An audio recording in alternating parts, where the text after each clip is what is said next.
વિગતમાં વાત કરવી છે। સુરતની પાટીદાર ટ્યુશન શિક્ષિકા દીકરીના આપઘાત મામલે હવે ઘેરા પ્રત્યાઘાત પડ્યા છે। ખોડલધામ, સરદારધામ સહિત પાટીદાર અગ્રણીઓ મેદાને આવ્યા। પાટીદાર દીકરીને ન્યાય અપાવવા માટે સીએમ ભૂપેન્દ્રભાઈ પટેલને રજૂઆત કરાઈ। ખોડલધામ વતી પત્ર લખી દીકરીને ન્યાય અપાવવા માટે માંગ કરાઈ છે, તો સરદારધામે પણ દીકરીના દાનવો સામે આકરા પગલાં લેવા માંગ કરી છે। સુરતના કતારગામમાં પણ વિશાળ કેન્ડલ માર્ચ યોજાઈ છે। 10,000થી વધુ લોકોએ દીકરીને ન્યાય મળે તે માટે કેન્ડલ માર્ચ કરી હતી। તો સુરતમાં શિક્ષિકા આપઘાતમાં હવે ઘેરા પ્રત્યાઘાતો પડ્યા છે। ઠેર ઠેર ન્યાય અપાવવા માટે રજૂઆત કરવામાં આવી રહી છે, કેન્ડલ માર્ચ કરવામાં આવી છે અને ખોડલધામની પણ અહીંયા એન્ટ્રી થઈ છે। કોંગ્રેસ પણ મેદાને આવ્યું છે। દીકરીના પરિવારને ન્યાય મળે તે માટે હવે તમામ જે માંગ છે તે કરવામાં આવી રહી છે। સુરતની પાટીદાર ટ્યુશન શિક્ષિકા દીકરીના આપઘાત મામલે હવે ઘેરા પ્રત્યાઘાત પડ્યા છે। ખોડલધામ, સરદારધામ સહિત પાટીદાર અગ્રણીઓ મેદાને આવ્યા છે અને પાટીદાર દીકરીને ન્યાય અપાવવા માટે સીએમ ભૂપેન્દ્ર પટેલને પણ પત્ર લખી રજૂઆત કરી છે। સાથે સાથે કેન્ડલ માર્ચ આજે યોજવામાં આવી, જેમાં 10,000થી વધુ લોકો આ કેન્ડલ માર્ચમાં જોડાયા હતા અને દીકરીને ન્યાય મળે તે માટે હવે ઉગ્ર માંગ ઉઠી છે। મહત્વનું છે કે ખોડલધામ વતી પત્ર લખી દીકરીને ન્યાય અપાવવા માટે માંગ કરાઈ છે, તો સરદારધામે પણ દીકરીના દાનવો સામે આકરા પગલાં લેવા માંગ કરી છે। સુરતના કતારગામમાં પણ વિશાળ કેન્ડલ માર્ચ યોજાઈ। 10,000થી વધુ લોકોએ દીકરીને ન્યાય મળે તે માટે કેન્ડલ માર્ચ કરી હતી। મહત્વનું છે કે હવે આ દીકરીને ન્યાય મળે તે માટે સર્વ સમાજ આગળ આવ્યા છે। તમામ પાટીદાર અગ્રણીઓ મેદાને આવ્યા છે।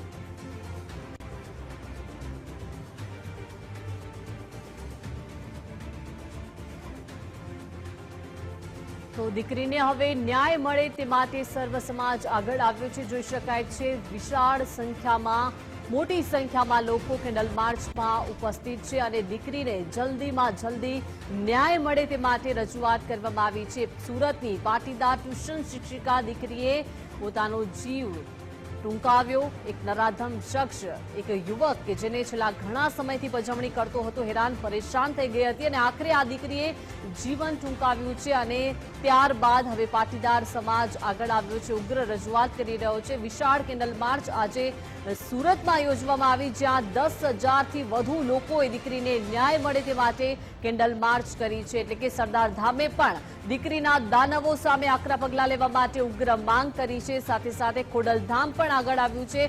કોંગ્રેસ પણ આ દીકરીને ન્યાય મળે તે માટે મેદાને આવ્યું છે। આજે આ કેન્ડલ માર્ચ યોજાઈ, જેમાં 10,000થી વધુ લોકોએ દીકરીને ન્યાય મળે તે માટે રજૂઆત કરી છે। સુરતમાં શિક્ષિકા આપઘાત કેસમાં હવે ઘેરા પ્રત્યાઘાતો પડ્યા છે। ખોડલધામની પણ એન્ટ્રી થઈ છે। ખોડલધામ કાગવડ દ્વારા સીએમ ભૂપેન્દ્ર પટેલને પત્ર લખી રજૂઆત કરવામાં આવી છે અને દીકરીને જલ્દીમાં જલ્દી ન્યાય મળે તે માટે પત્ર લખી અને ઘટનામાં સંડોવાયેલા શખ્સો વિરુદ્ધ કડક કાર્યવાહી કરવાની પણ માંગ કરી છે। આરોપીઓને કડકમાં કડક સજા મળે તે પ્રકારની કાર્યવાહી કરવામાં આવે તેવી માંગ કરી છે। પત્રમાં મૃતક દીકરીને આરોપી યુવક ઘણા સમયથી પરેશાન કરતો હોવાનો પણ પત્રમાં ઉલ્લેખ કરવામાં આવ્યો છે। કતારગામ વિસ્તારના યુવક દ્વારા મૃતક યુવતીની પજવણી કરવામાં આવતી હતી। સરદારધામ હવે આગળ આવ્યું છે અને દીકરીના દાનવો સામે આકરા પગલાં લેવા માટે માંગ કરી છે। ખોડલધામ હોય કે પછી સરદારધામ, પાટીદાર અગ્રણીઓ હવે આગળ આવ્યા છે અને પાટીદાર અગ્રણીઓ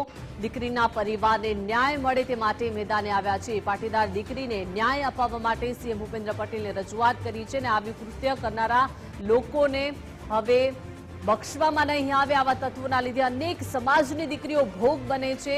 સરકાર સખત હાથે કાર્યવાહી કરે તેવી સમગ્ર સમાજ દ્વારા માંગણી કરવામાં આવી રહી છે। મહત્વનું છે કે સરદારધામના પ્રમુખ ગગજી સુતરિયા અને મંત્રી બીકે પટેલે પણ આ અંગે રજૂઆત કરી છે।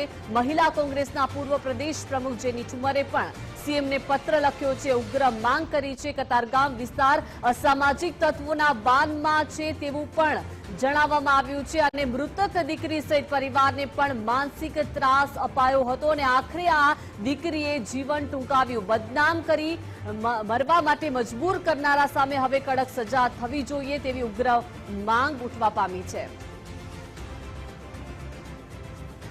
તો ખોડલધામના ટ્રસ્ટી દિનેશ બામભણે આપણી સાથે જોડાઈ ગયા છે. દિનેશભાઈ, સ્વાગત છે ગુજરાત ફર્સ્ટમાં.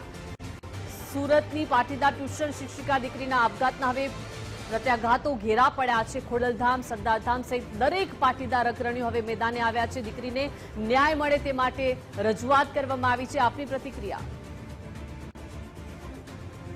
સમગ્ર દેશમાં અસામાજિક તત્વો દ્વારા દીકરીઓ સાથે શોષણ અને જે વિશ્વાસઘાતની ઘટનાઓ બનતી રહે છે તેની માત્રા બહુ મોટા પ્રમાણમાં વધી રહી છે.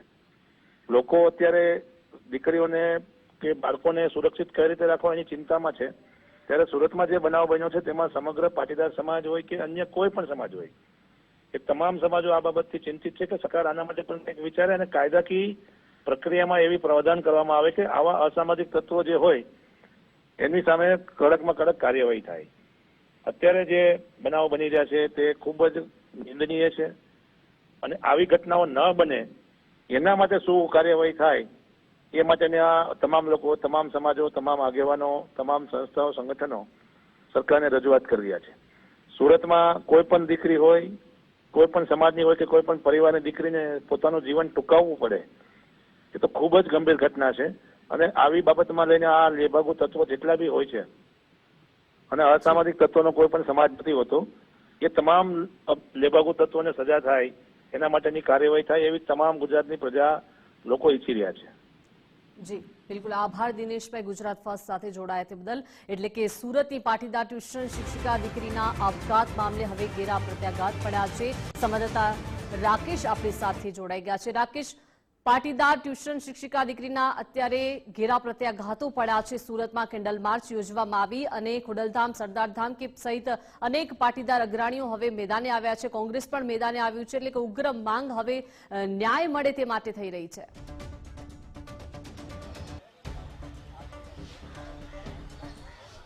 બિલકુલ, સુરતના કતારગામ વિસ્તારમાં જે 19 વર્ષીય શિક્ષિકા દીકરીએ અંધાર્યું પગલું ભર્યું હતું. અસામાજિક તત્વોના માનસિક ત્રાસથી કંટાળી તેણીએ આ પગલું ભર્યું હોવાના આક્ષેપ સાથેની ફરિયાદ તેણીના પિતાએ સિંગણપોળ પોલીસ મથકમાં નોંધાવી હતી. જોકે દીકરીના આ પગલાંને લઈને સમસ્ત પાટીદાર સમાજમાં ઘેરા પ્રત્યાઘાતો પણ પડ્યા છે અને હવે સમાજના અગ્રણીઓ પણ દીકરી અને તેના પરિવારને ન્યાય અપાવવા માટે આગળ આવ્યા છે. ત્યારે હાલ આપણી જોડે એક પાટીદાર સમાજના અગ્રણી વિજય માંગુકિયા ઉપસ્થિત છે. તેમના જોડે સીધી વાત કરીશું. જી વિજયભાઈ, કઈ રીતની હાલ પ્રક્રિયા ચાલી રહી છે અને હવે ક્યાં ક્યાં રજૂઆત અને આજે સમાજના મોભીઓ આગળ આવ્યા છે? એ ચોક્કસ જ્યારે સમાજની વાત હોય ત્યારે ચોક્કસ રીતે આખો સમાજ આગળ આવે છે, પણ પરંતુ જ્યારે દીકરીની વાત હોય છે ત્યારે તમામ સમાજો આને સંવેદનશીલ મુદ્દો ગણતા હોય છે ને તમામ સમાજના લોકો પણ આમાં પીડા વ્યક્ત કરતા હોય છે ને દુઃખ વ્યક્ત કરતા હોય છે. ત્યારે આજે પદ્મશ્રી મથુરભાઈ સવાણી, મુકેશભાઈ પટેલ, જીવરાજભાઈ ધારુકાવાળા, ધરમભાઈ લાઠિયા ગાંગળી અને વેલજીભાઈ છેટા સમસ્ત પાટીદાર સમાજના પ્રમુખ અને કેશુભાઈ ગોટી સામાજિક આગેવાન, આ તમામ લોકો આજે પોલીસ કમિશનર સાહેબશ્રીને મળી અને જે કાંઈ નરાધમોને સુરતની અંદર જે કાંઈ પ્રક્રિયાઓ ચાલી રહી છે, જે આની પાછળ જે તત્વો અસામાજિક તત્વો કામ કરી રહ્યા છે એ તમામને ડામવા માટેના રૂબરૂ મુલાકાત કરીને રજૂઆત કરી છે. અને જે લોકો કોર્ટના માધ્યમથી આ પ્રકારની કૃત્યો કરીને દુષ્પ્રેરણિત પ્રકારની આ જે કાંઈ ઘટનાઓ બને છે એવા કૃત્યો કરીને જે કોર્ટના માધ્યમથી છૂટી જતા હોય છે ત્યારે પોલીસને સંપૂર્ણ રીતે આની અંદર જે ઘટતું મૂકતું હોય એ પ્રકારે કરીને આ નરાધમો છૂટે નહીં ને જેલની પાછળ રહે એ પ્રક્રિયા થાય એ પ્રમાણે સામાજિક આગેવાનોએ રજૂઆત કરી છે. અને સાથે સાથે મારે આપના માધ્યમથી મારે એ પણ કહેવું છે કે પોલીસ પૂરેપૂરો સહયોગ આપી રહી છે, તંત્ર પૂરેપૂરો સહયોગ આપી રહી છે, ત્યારે ચોક્કસ રીતે મારે દીકરીઓને પણ એક મેસેજ આપવા છે અને યુવાન દીકરાઓને પણ એક મેસેજ આપવા છે, જ્યારે તમારી સાથે આવા કોઈ પણ પ્રકારના ઘટનાઓ બનતી હોય, બ્લેકમેલિંગની ઘટના બનતી હોય, ત્યારે તમે તમારા માતા પિતાને વાત કરો.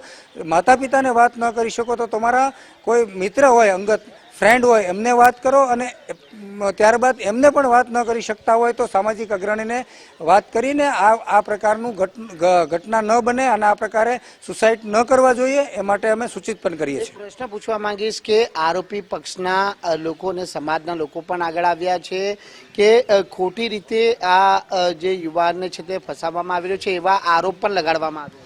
દેખો, એ છે ને, એ એમનો લૂલો બચાવ હતો.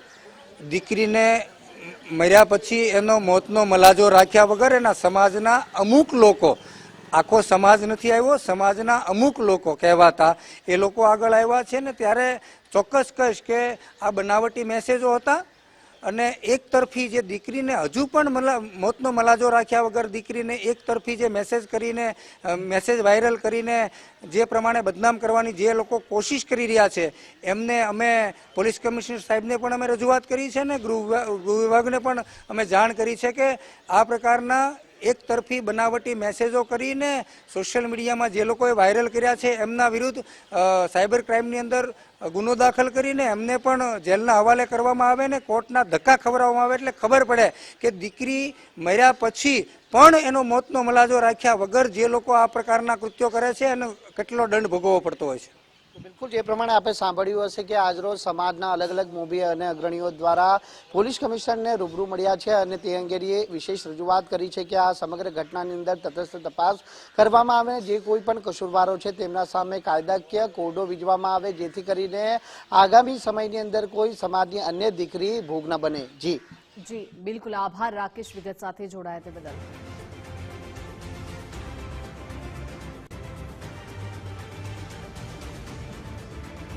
સુરતમાં શિક્ષિકા આપઘાતના હવે ઘેરા પ્રત્યાઘાતો પડ્યા છે અને હવે સમાજના અગ્રણીઓ આગળ આવ્યા છે. પરિવારને ન્યાય મળે તે માટે ઉગ્ર રજૂઆત કરવામાં આવી રહી છે. કેન્ડલ માર્ચ પણ યોજવામાં આવ્યું. 10,000થી વધુ લોકો આ કેન્ડલ માર્ચમાં પણ જોડાયા હતા.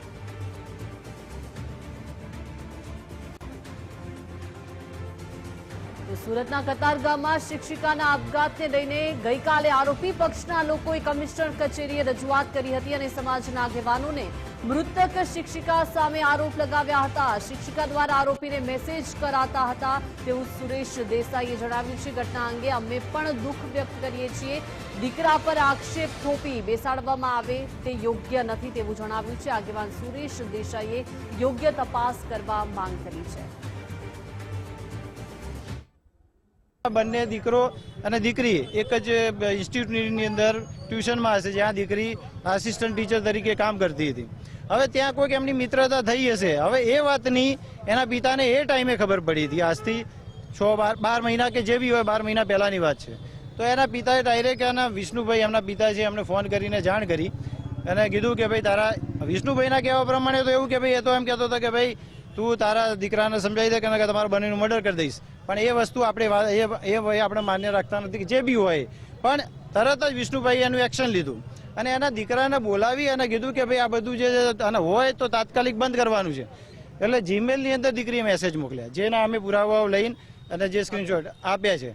હવે કોઈ એમ કહેશે કે ભાઈ દીકરાના મેસેજો સામે કેમ, પણ દીકરાએ કોઈ મેસેજ કર્યો નથી. પૂછ્યું કે ભાઈ આ જાણ કેમ ના કરી ઘરે, તો એ કહે કે ભાઈ એના મેસેજો એવા હતા કે મેસેજો જોઈને મને ડર લાગતો હતો કે ભાઈ કંઈક એના પપ્પાને ખબર પડશે તો શું થશે, કંઈક બીજી ઘટના ના થઈ જાય. એટલે એને ના કીધું. ચલો, એ હવે એના લીધે જે વર્ષ પહેલાની વાત છે એના લીધે થઈને સીધો આના ગુનેગાર ઠેરાવો, એ તો ક્યાંનો ન્યાય છે.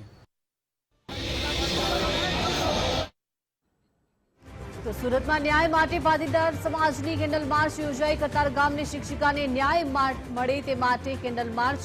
લભોલી 4 રસ્તાથી અંકુર 4 રસ્તા સુધી કેન્ડલ માર્ચ યોજાઈ. પાટીદાર આગેવાનો મોટી સંખ્યામાં લોકો ઉપસ્થિત જોવા મળ્યા. અલ્પેશ કથિરિયા, ધાર્મિક માલવ્યા, વિજય માંગુકિયા પણ હાજર જોવા મળ્યા. વિસાવદરના એમએલએ ગોપાલ ઇટાલિયા પણ ઉપસ્થિત જોવા મળ્યા. કોંગ્રેસના નેતા પ્રતાપ દુધાત પણ કેન્ડલ માર્ચમાં જોડાયા. મોટી સંખ્યામાં મહિલાઓ પણ કેન્ડલ માર્ચમાં જોડાઈ અને કેન્ડલ માર્ચમાં ન દેખાયા સ્થાનિક ધારાસભ્યો કે કોર્પોરેટર્સ. તો સુરતમાં ન્યાય માટે પાટીદાર સમાજ દ્વારા કેન્ડલ માર્ચ યોજવામાં આવી, જેમાં 10,000થી વધુ લોકો જોડાયા હતા અને મોટી સંખ્યામાં મહિલાઓ પણ ઉપસ્થિત જોવા મળી. સાથે સાથે પાટીદાર આગેવાનો મોટી સંખ્યામાં જોવા મળ્યા. અલ્પેશ કથિરિયા, ધાર્મિક માલવ્યા, વિજય માંગુકિયા પણ હાજર જોવા મળ્યા. વિસાવદરના એમએલએ ગોપાલ ઇટાલિયા પણ ઉપસ્થિત જોવા મળ્યા અને સાથે સાથે કોંગ્રેસના નેતા પ્રતાપ દુધાત પણ કેન્ડલ માર્ચમાં જોડાયા.